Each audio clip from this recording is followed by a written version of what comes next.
morning, afternoon, evening, wherever you are, and welcome to the second of our 8 webinars in collaboration with the Japan Sake and Shochu Makers Association. My name's Phillip Duff, and today we'll be talking to some of the best bartenders in the world with their interpretations of the classic Shochu serves called Mae-wari and Oyu-wari. These are deceptively simple serves that account for a great deal of the sales of shochu and awamori in Japan, and they're almost unknown outside of Japan. Getting some of the world's best bartenders who traveled with us to Japan and visited shochu distilleries to interpret these serves is a real privilege, and I'm looking forward to seeing some of these cocktails today. I wish I had them in front of me. I've only got a bottle of shochu, but that's how things go in 2020. Let's hope things get a little better next year. And before you forget, please follow JSS_Shochu. That's JSS_Shochu on Instagram. We'll be releasing a new webinar just like this every 2 weeks until February 2021 with the very best bartenders from all around the world, and they're sharing love and knowledge all about shochu and awamori and mixology. So don't forget to follow JSS_Shochu on Instagram. All these sessions will also be put up in edited form afterwards on Instagram TV so that you'll be able to watch them anywhere you like. So what's going to happen now is we're going to watch a brief video, Shochu 101. So if you're not sure about the rules and regulations and history of shochu, this is something to watch. It's only 4 or 5 minutes long. Unfortunately, it's got my voice in it, but you can't have everything. And after that, we're going to go live to one of the world's best bars in Oslo to see how their 2 top bartenders, Strandbakken and Alyssa Heidt, have interpreted the Mae-wari and the Oyu-wari serve. But right now, we're going to do a bit of Shochu 101. So if you are a shochu expert, go and grab yourself a coffee or a shochu right now. And if you'd like to learn a little more, stay online and watch Shochu 101. Welcome to Shochu 101 with the Japan Sake and Shochu Makers Association and me, Phillip Duff. The origins of shochu can be dated back as far as 1546, when a Portuguese explorer talked about araki that he drank in Japan, meaning distilled alcohol based on rice. In 1559, some workmen on a temple in Japan wrote graffiti complaining that the head priest who'd hired them was so stingy he didn't even give them any shochu. And shochu's birthplace is the Kyushu region around southern Japan, and also including the Ryukyu kingdom centered around Okinawa. Shochu is a Japanese distilled spirit. It's famously made from barley, which is 42% of all the shochu made in Japan for the most recent year we have figures for. Sweet potato, about another 45%. Rice, sugarcane, or other ingredients. You saccharify it with koji and yeast. The koji, an aspergillus mold, turns the starches of whatever base ingredients it is into sugar, and the yeast, of course, turns that sugar into alcohol. The koji also produces citric acid, which wards off bacterial infections. That's not unimportant, considering you're making it in a warm tropical climate. Single distilled honkaku shochu goes 1 time through a pot still and it's bottled at less than 45%. Continual column still Ori-wari shochu is bottled at less than 36%. And if you make a blend that's got 49% or less of the pot still honkaku, it's called Ori-wari otsurai konwa shochu. And if you make a blend that's got 51% or more pot still honkaku, it's otsurai Ori-wari konwa. After you've made it, you can rest it in glass, ceramic, steel, or wood, and most of it is bottled and sold at 25%. The ancestor of shochu is from the Ryukyu island. It's called awamori, and it's a black koji, Thai indica rice, single ferment honkaku shochu, bottled at 45%. And because all shochu has no added sugar and no carbohydrates, some people say it doesn't give you a hangover. The raw materials include the famous sweet potato and rice and barley, but you can make it from 24 different ones, including kelp, sesame, carrot, and even ginger. Koji is the key to understanding shochu. Yellow koji was what shochu was originally made with, but when black koji came to Japan, it was discovered that black koji produced higher levels of acids, which could make for better shochu. And white koji mutated from black koji sometime in the 1920s. And it's one of the most popular types now, as it gives a gentler, sweeter flavor. The koji is inoculated into a host, which is usually rice, and then it's let grow. So this koji room, all those boxes contain Aspergillus mold spores growing on probably rice. When they get to a certain size, they're combined with yeast in the first fermentation, and they ferment for up to a week, going crazy. And then in the second fermentation, you add the base ingredient, rice, sweet potato, barley, whatever it is. You ferment it again, and what you have at the end goes into the still. Believe it or not, this submarine-shaped thing is a pot still. But this is also a pot still. And this is also a pot still made from cedar wood. In fact, reduced pressure pot stills, like this one here, have become popular as they allow you to distill at less than 78 degrees Celsius. Whatever still you use, when the shochu comes out, it's stored in stainless steel, or in ceramics. It can also be stored in wooden barrels, of course, or underground. A lot of shochu, including our mori, is stored underground in caves, deep underground. The tradition is you buy a 1.8 liter bottle to mark a particular occasion, and the distillery stores it for you. As you can see, this one was for the birth of a child. After 5 or 10 or 20 years, you go back and open that shochu and enjoy it. There's different ways to drink shochu. Of course, straight up around the rocks, Mizuwabi with water, or soda-wari with sparkling water, but it's a life-changing thing to drink good shochu with Oyu-wari, hot water. You must try it. Well, that was a brief run through Shochu 101.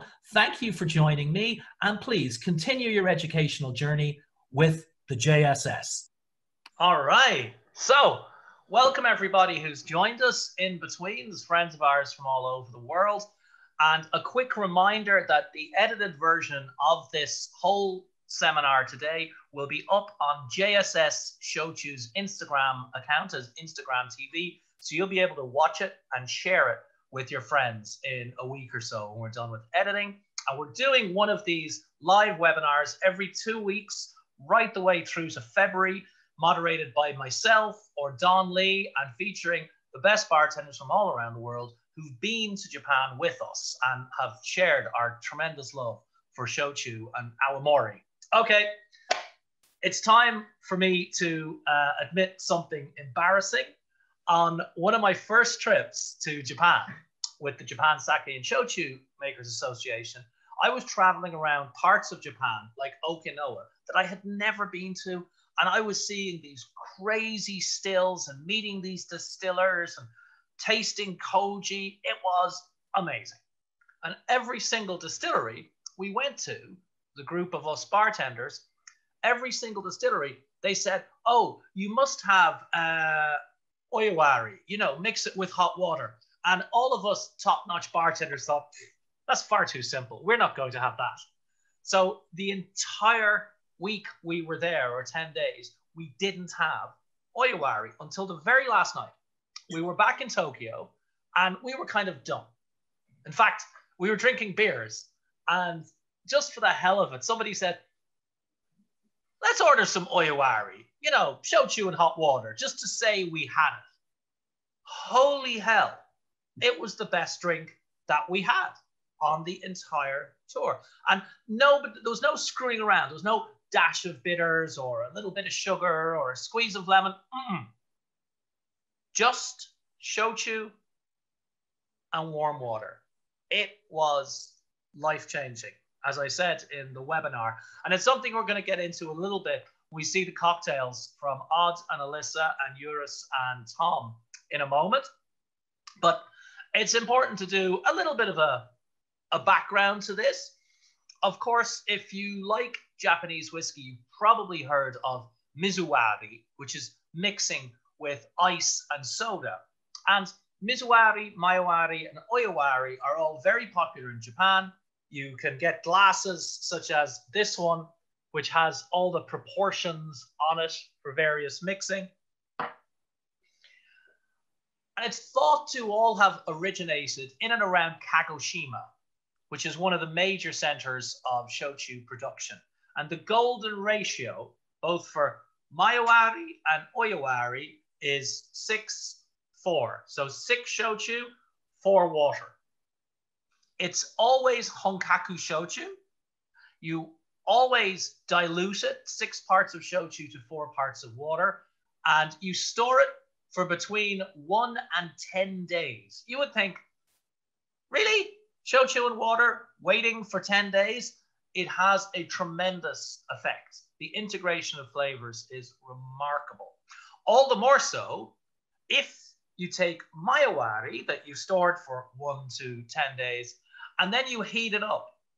You can either put it in a microwave, that's a little brutal, but there's another technique whereby the Mae-wari is actually placed in a water bath, a hot water bath. So it sort of heats indirectly in the kitchen. They would call that bain-marie.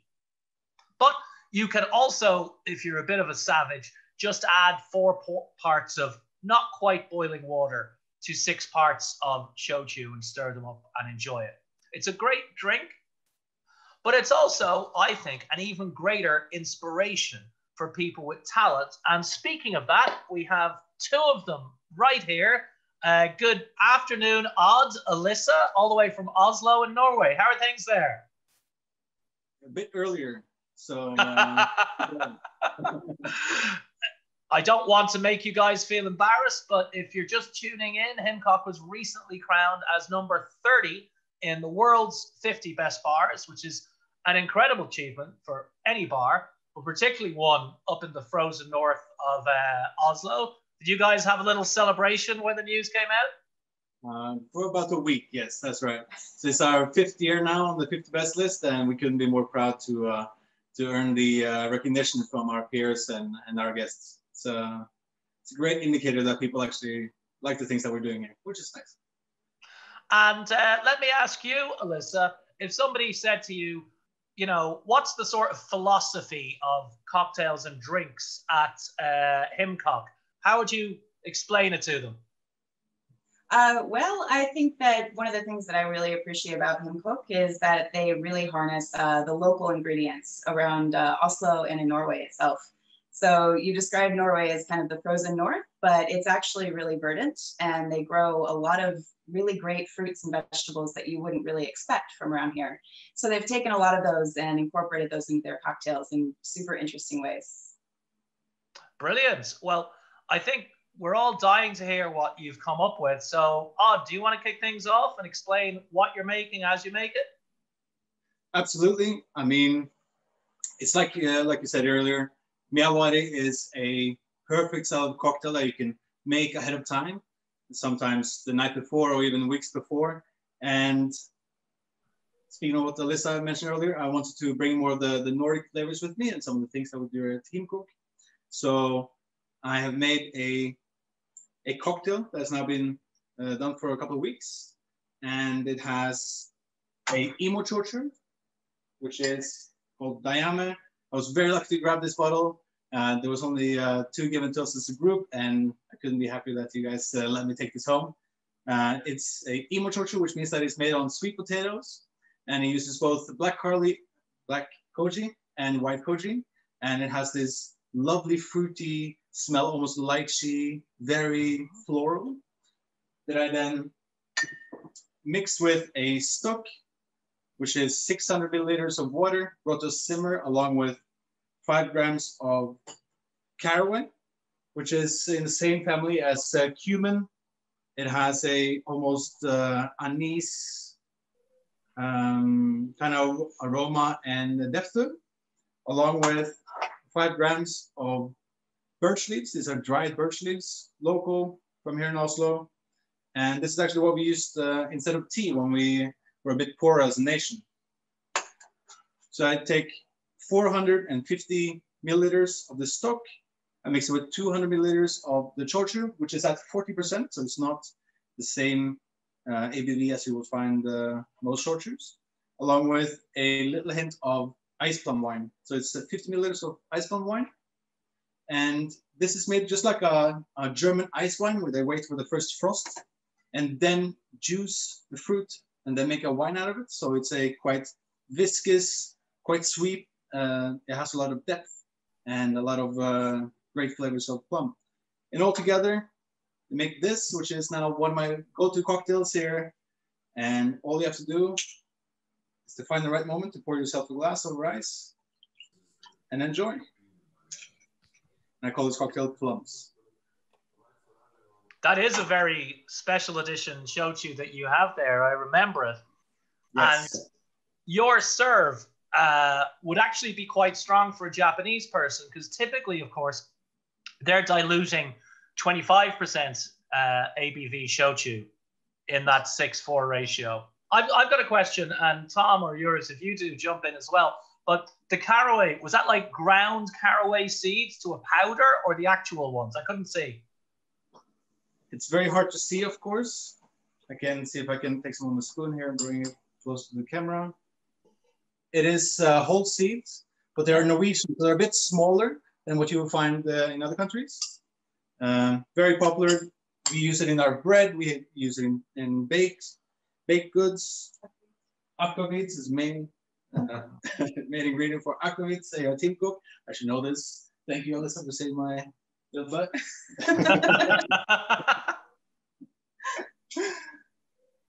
Yeah, and I thought this would be a great pairing today because I'm making the Mae-wari and Alyssa is actually making the Oyu-wari. You see, she's using some Japanese technology here as well. Yeah, I mean, Alyssa, do you have a lot of different shochu knocking around in the state monopoly there? How is it? No, well, you know, I'm actually American. So I moved here about 2 years ago, and I was really surprised by the state-controlled wine monopoly here in Norway. There's, I think, 1 or 2 shochus that are available at Wine Monopoly, but it's not a completely vast selection. So I've sort of been relying on Odd's compliments of what he brought back from Japan, which we're all super proud of, by the way. Yeah, I think there were quite a few bottles in your suitcase, if I remember correctly. All our suitcases. Don't tell anyone, okay? Well, Alyssa, do you want to talk us through maybe your cocktail, but also your thought process as you were kind of putting it together? Yeah, so I really wanted to focus on making an Oyewati. Mostly because we're here in Norway. Obviously, it's quite cold, so we're sort of at the tail end of autumn.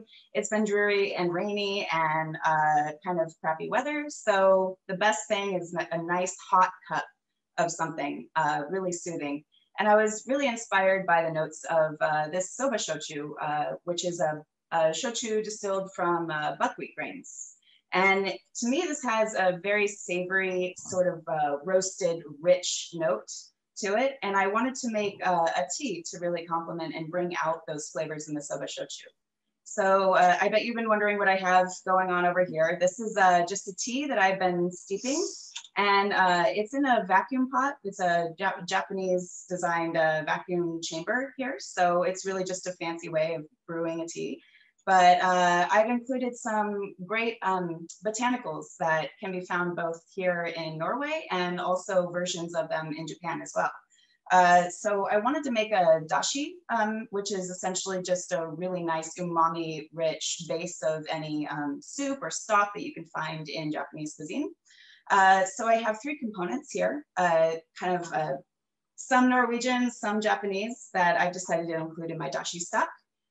So I have katsubushi, which is bonito, shaved bonito flakes. These are from Japan. But you can also find a lot of really great dried fish here in Norway, which I was super inspired by. And then I have a Norwegian seaweed powder. It's called mermaid's hair. That's kind of been pulverized, but when it grows, it's kind of like this kelp-like algae that flows in the water, sort of looks like mermaid's hair. And for the 3rd component of the dashi stock, I have some shiitake mushrooms. And I've also included inside of this pot some local Norwegian mushrooms as well. So we have sort of a dual mushroom action going on here. And I've also included a few other sort of autumnal top notes to this, this tea that I've brewed. I've included some Norwegian barley.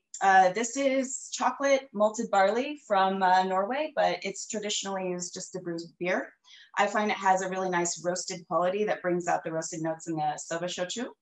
And some Norwegian hazelnuts, which can be found growing in the forests around this time of year. I've actually crushed them in the tea, but they're roasted and crushed, and I've included both the shells and the meat. I think the shells bring a nice tannic quality to the actual tea, and the meat brings out a little bit of the sweetness that I find in the soba shochu. So I have this tea that's kind of been brewing here, and it's just filtered out. I'm just gonna remove the top part of this tea. And this is an Oyewati. So I'm just gonna make this very simple. There's no sugar, no syrup, like you said. It's pretty much just 1.5 ounces or 45 milliliters of the soba shochu. And I have a little teacup ready. And then I'm just gonna pour in my tea that I've just brewed. It's nice and hot, so it should warm us up really nicely.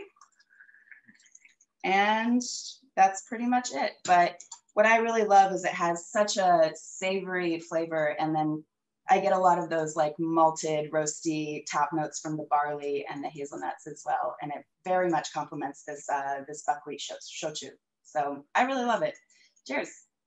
Cheers. So Juris, Tom, if you guys want to jump in with a question, but I have a question myself first. Clearly with the dried bonito and all that, there's a lot of umami flavor going on there, right? Definitely. And then the tea balancing it. And I'm reminded one of the world's leading experts on shochu is actually an American doctor who lives in Japan now, Stephen Lyman. And he told a story about a distiller that we know who took him to the Ori-wari place in Kagoshima, which has since closed, unfortunately. But they only served dried fish there, a particular type of Japanese dried fish. And what the tradition there was, you got your Oyu-wari, very, very classically made, and you dipped the fish in it and then took a bite out of the fish. And apparently the Oyu-wari also tasted good. So I think there's definitely a tradition of Oyu-wari and umami richness, I think. Yes, absolutely. I think that the fish, it sounds weird at first, including fish in a tea that you're then like topping off with your shochu, but it really just adds, like you said, a nice umami quality to the tea. And it's actually a really palatable drink to drink on a cold fall day. And I think, you know, cocktails is definitely the way to go. It's what Himcock is known for. And for many, many classes of spirits, and indeed aquavit outside the Scandinavian countries, you can't really count on somebody walking in and saying, aha, tell me what shochus you have in Oslo. So a cocktail is a fantastic way to, I don't know, let people almost try before they buy, you know, dip their toe in the water. Absolutely. I think it's really interesting with this, this cocktail that you get a lot of the mushrooms and the nuttiness. And for me, it reminds me of the fall, because we now collect a lot of the nuts. We went foraging for mushrooms earlier. And you have all these warm, nice notes and flavors that I associate with Norway, but it's the base note is soba shochu. Mm-hmm. Of course, buckwheat is also something that we use in Norwegian cuisine and has been used for as long as history. But this is really cool how two cultures can come together and really, elevate each other. Well, it's a lot colder in Norway, but there are similarities, obviously, with Japan. You know, two countries that like to drink, they like to go out in boats, they like fish. I mean, karaoke. That's true. Those are really impressive recipes, guys. Really nice, beautiful drinks.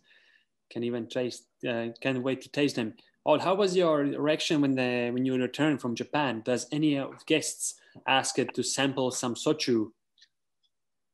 Of course, I came pounding down the doors, blazing with my shochu jacket on. Actually, I landed. I grabbed my suitcase, I grabbed the dayame, and I entered a Negroni challenge here in Oslo. So the first thing I did was just grab my bottle, go directly to the competition, and I brought my ice carving knives. I brought my jacket on, and everyone looked at me like this poor schmuck. He comes in, he's been one trip to Japan, and now he thinks it's Japanese, you know, coming in with fucking the whole gear.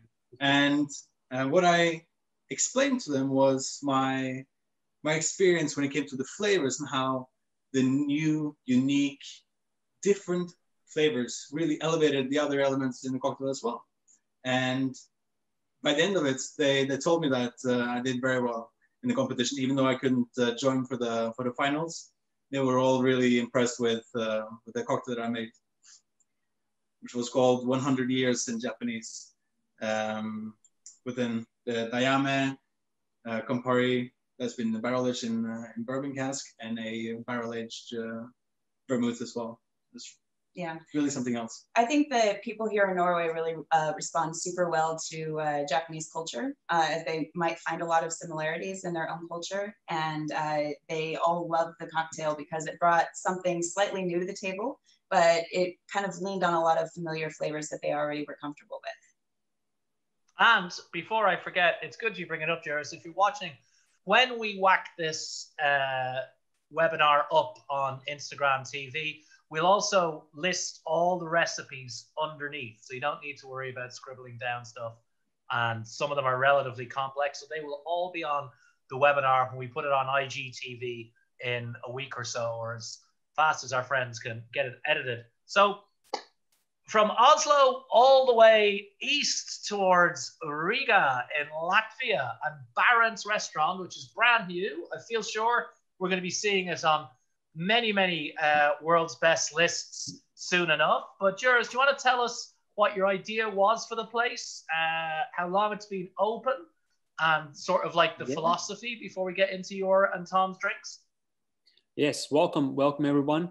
Welcome to the Zoom and this webinar. Thank you, JSS, for making this, and Philip for also for organizing all this communication.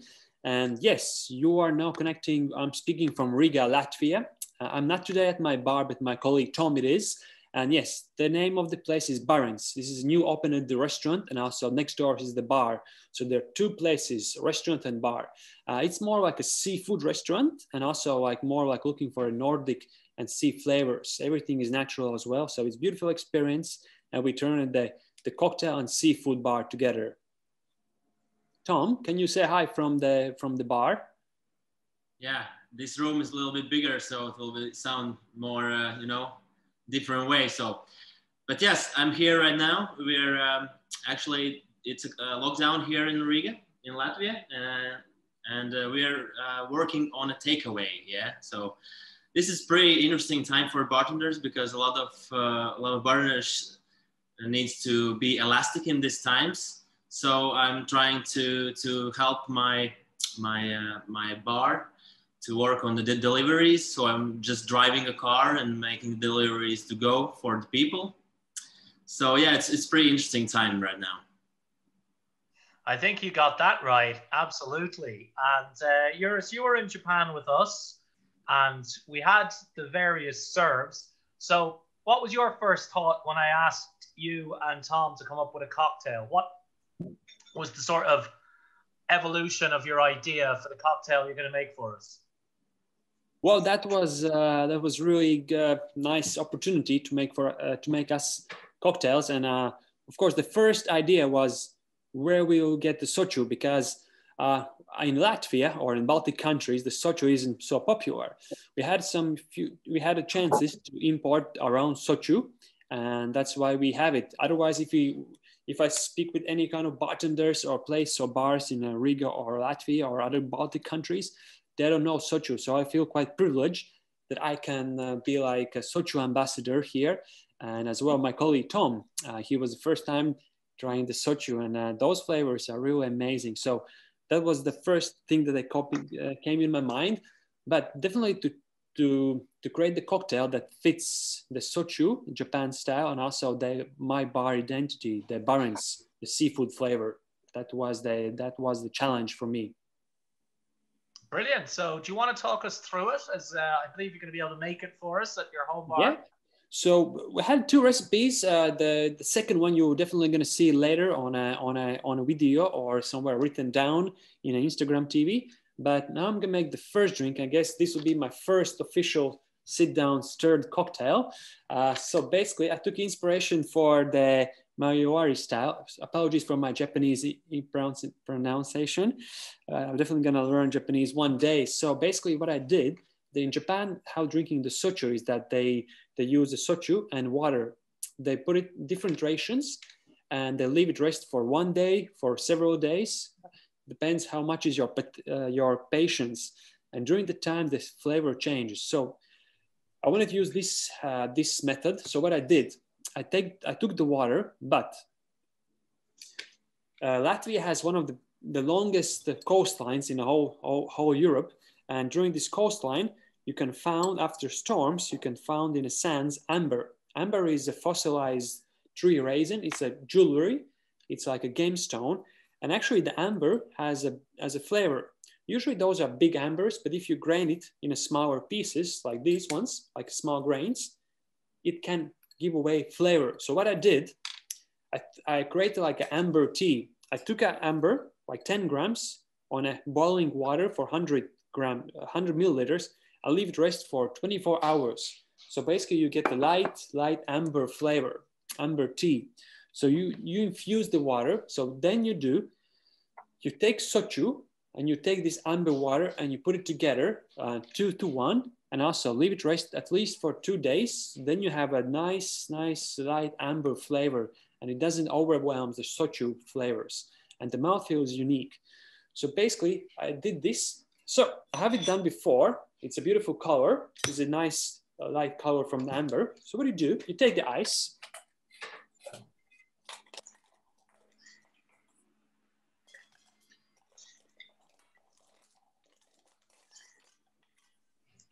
So this is my home bar spoon.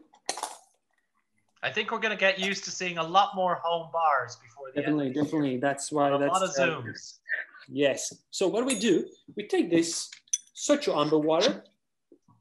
We're using 60 mils of this to highlight the floral flavors. I'm using 1 dash of orange flower water. And then to highlight the fruitiness from the shochu, I'm using 10 milliliters of local fruit distillate. What fruit is it, Juris? Those are typical fruit, different fruits. Those are the quince, raspberries, strawberries, a little bit of apples. So basically all things that grows in Latvia is put together. It's a small brewery, a beautiful product as well. It's not known so much as well in Latvia as well. So we put 2 spirits, which are not that known, together. Give a light stir to make it nice and cold. I didn't mention, but I'm using the barley shochu.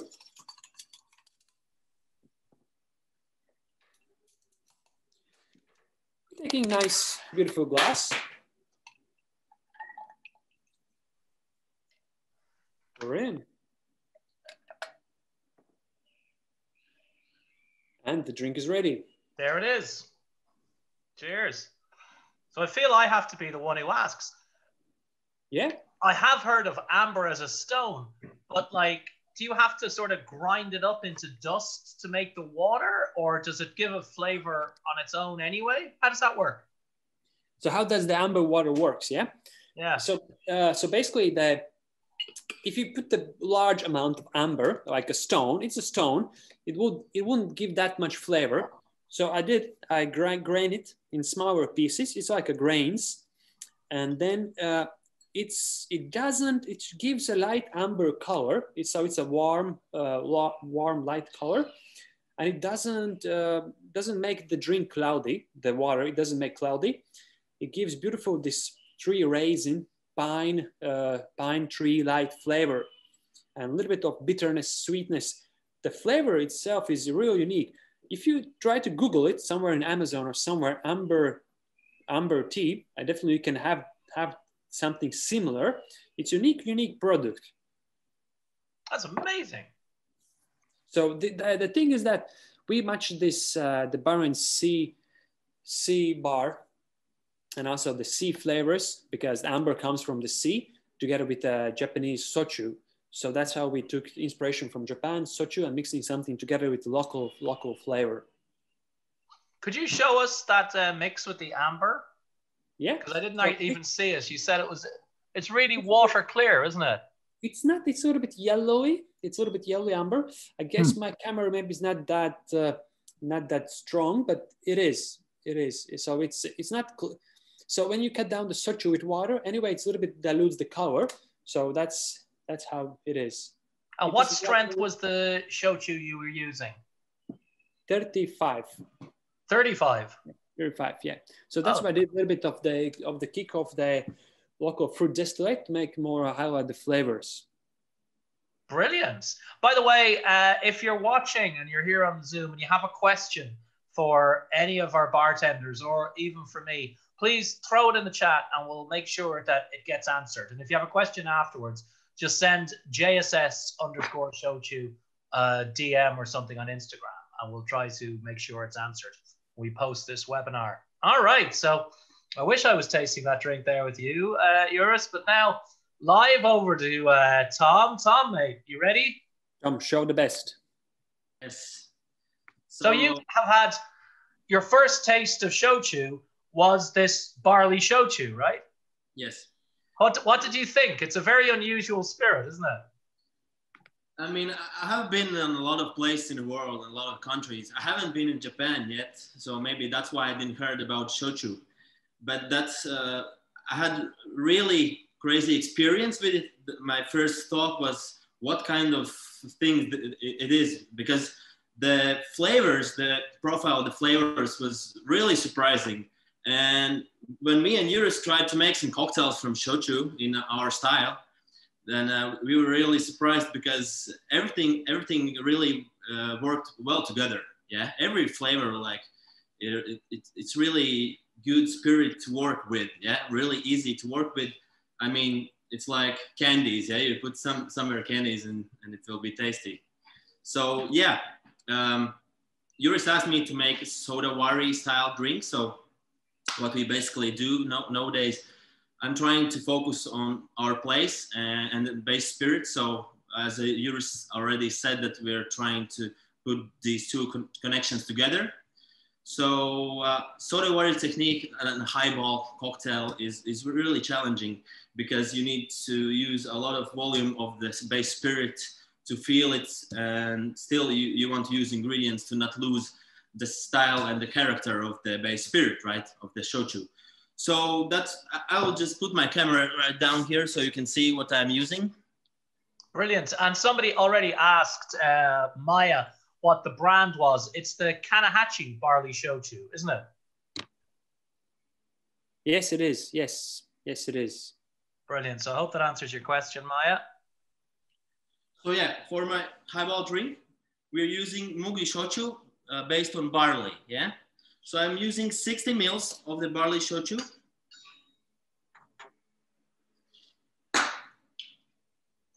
That was so Warren is the style of seafood and sea flavors. So me and Juris, we made reconstructed sea flavors. So it's sea water, yeah? Whoa.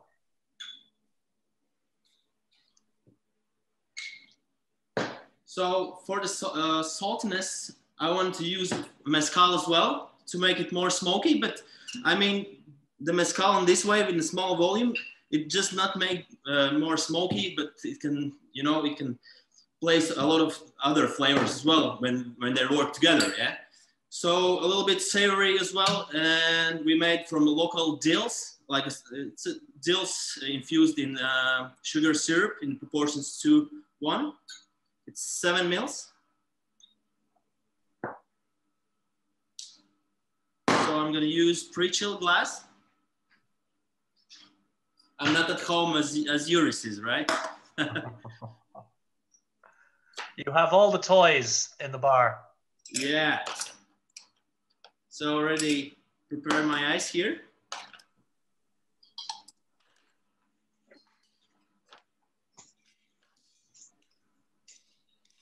I'll give this thing a light stir.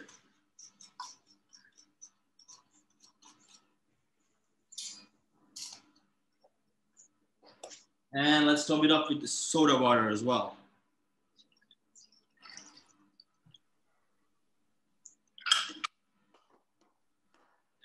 our highball is ready. Looks Cheers. amazing, right?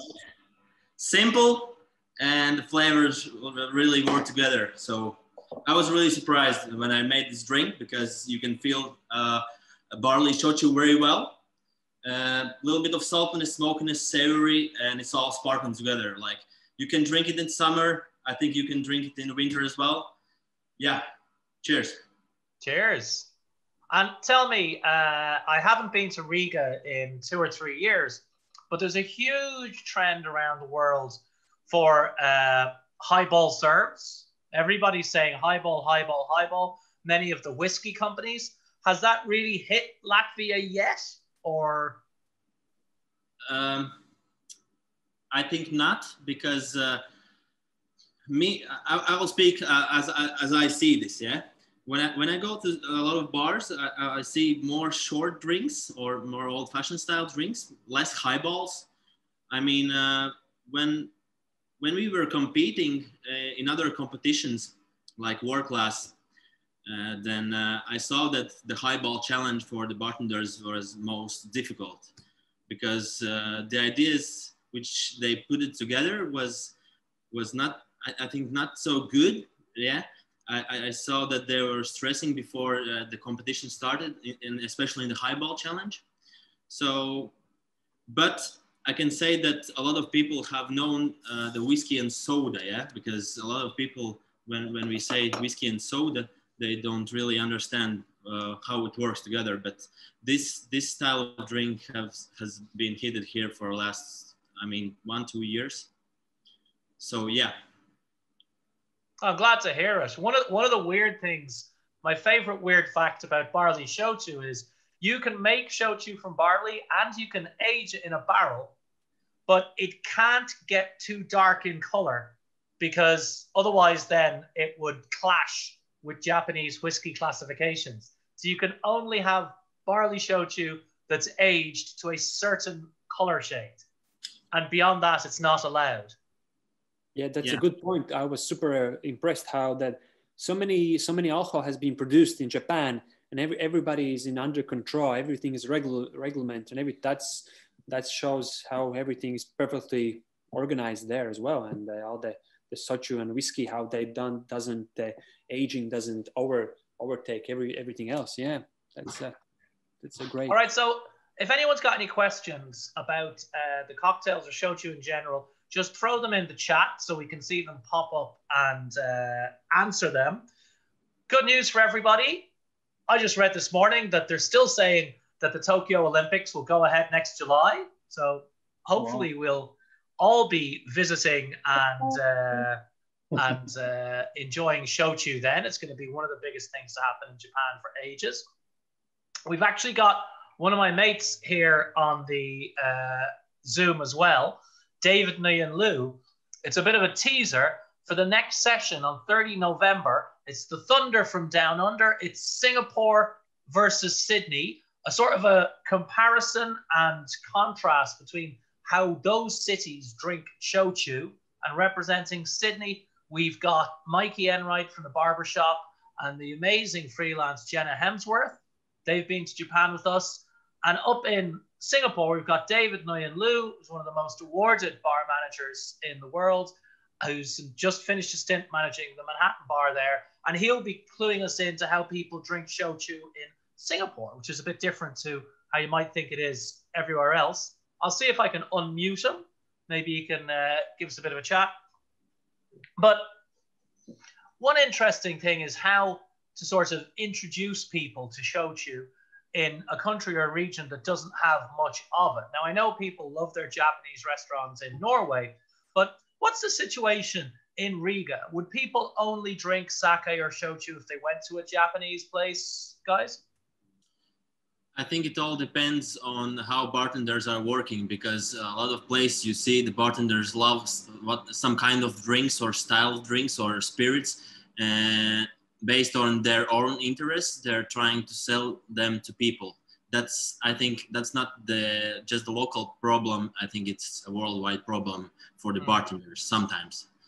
But usually it works like that. If you really feel the spirit, you feel you feel that people are open to something new, you can give them, and yeah, you can have a good feedback later. And the main thing we need to know that the people are coming for new experience, and if they have a good emotions and they will leave this place happy, then we will be happy. So yeah, this is it. This is it. I mean, David, do you want to give us a teaser? Obviously, you're in Singapore and you know the culture there really well. You know the bars really well. But is shochu there a Japanese thing? Is it old-fashioned? Is it a thing for cocktail bartenders? I think shochu in Singapore's it's getting around more of the cocktail bars a bit more. I'm seeing it pop up on a few menus here and there. I've even seen a bit of chatter on the bartenders group asking, you know, where they can source some shochu. So it's definitely known here in Singapore, but it's along the same as what you guys are saying, that, you know, if people are more aware of it, I think there'd be a huge explosion of shochu cocktails everywhere. But, you know, what I've seen here is great. You know, there's walking around into some of the bars here and you actually see some on the shelf, which is great. There's a cocktail bar here, Japanese cocktail bar actually called D Bespoke, and they've got a huge range of shochus here as well. So, you know, I've had a few shochu cocktails from there before. Yeah, I mean, you know, it's getting good when bartenders launch their own brands. And obviously now we've got SG Shochu from our mate Shingo Gokan, who used to work at Angel's Share here in New York. It now has several bars spread across Asia. You know, I can't really remember. It's been a very long time, Alyssa, since I was in Oslo. It's probably been about 6 years, if I'm remembering correctly. Is a Japanese restaurant like a fancy place there? Like, you know, you save up to go there? Or is it more of an everyday, let's just get some sushi place? I think sushi is one of the... Sorry, I'm just going to take some... Once again. Trying to have two screens here and two different audio and things. However, one second. Yes. So Japanese cuisine has been prevalent in Norwegian and in Scandinavian restaurant scenes now for a long time. Miami, along with Noma, actually went to Japan and they learned a lot from Japanese cuisine. They brought back koji and they used it in a lot of different dishes in both Noma and Miami. We see a similar style when it comes to the clean cuts and the clean use of products. How you see the raw materials being in the forefront of both styles of cuisine. And I think sushi is maybe the most popular lunch meal here in Norway. And now ramen is taking over. So we even have a Scandinavian Japanese ramen place called Remers, which use local biodynamic ingredients to make a traditional Japanese style of ramen, which is really interesting and is very popular in Norway. Yeah, there are also, there's gaining popularity. There's a little Japanese like Isakaya spot that we really love to go to as well. It's just a really casual little basement bar that serves like Japanese beer on tap and some snacks. And they actually have a pretty great selection of shochus and a lot of umishu, sake, that sort of thing. So I think it's definitely growing in popularity, especially here in Oslo. Yeah, because in some countries, like Japanese is still like a very expensive meal you have to save up for. We're lucky here in New York, we have every level of restaurants. You can have the most, you know, spectacular sushi, very reasonably priced. And you could also go for dinner and it will cost more than your mortgage payments. So we have all of that here. So one of the things that I'm glad you brought up is Isakaya culture. For many people who haven't been to Japan, they tend to think it's all nice old men carving ice and incredible tiny cocktail bars, but it's actually an Isakaya culture. It's some chains of Isakayas are 3,000 strong, and people drink, you know, Mae-wari, Oyu-wari, they drink Chuhais. Did you have any of those when you were in Japan, David? Oh, I think somebody just muted him. Can you remember having a Chuhai, Juris? Was that me? Yeah. We had plenty of Chuhais, yeah. So if you're just tuning in and you don't know what it is, a Chuhai is generally the more neutral column distilled Ori-wari style shochu in a highball, pre-mixed. You can buy them in convenience stores, 7-Elevens, and I think it was it Pepsi or Coca-Cola? They made their first ever investment in an alcohol brand when they bought a popular Chuhai brand a year or two ago. That is, you know, pretty mega. So let's go around everybody very quickly and, you know, last memories of Japan. So, Odd. Yes, sir. We had a great trip. What was your favorite memory of the rather hectic time we spent there? Seeing all of these amazing distilleries and being able to touch history. I remember finding one of these koji drawers, and when we asked the distiller how old it was, he said it was from the Edo era, which is several hundred years ago. And just having something that historic still being used and having this sense of culture and also technology was really something else for me. Seeing how they use vacuum stills to get the lighter, more volatile compounds in shochu, along with understanding koji, I think was the most interesting part for me. Understanding how this mold can really open a whole new world for us to ferment and make the spirits from.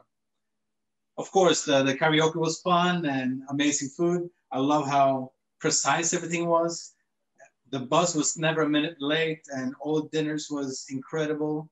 Great company, and the heartwarming hospitality from everyone was also something else.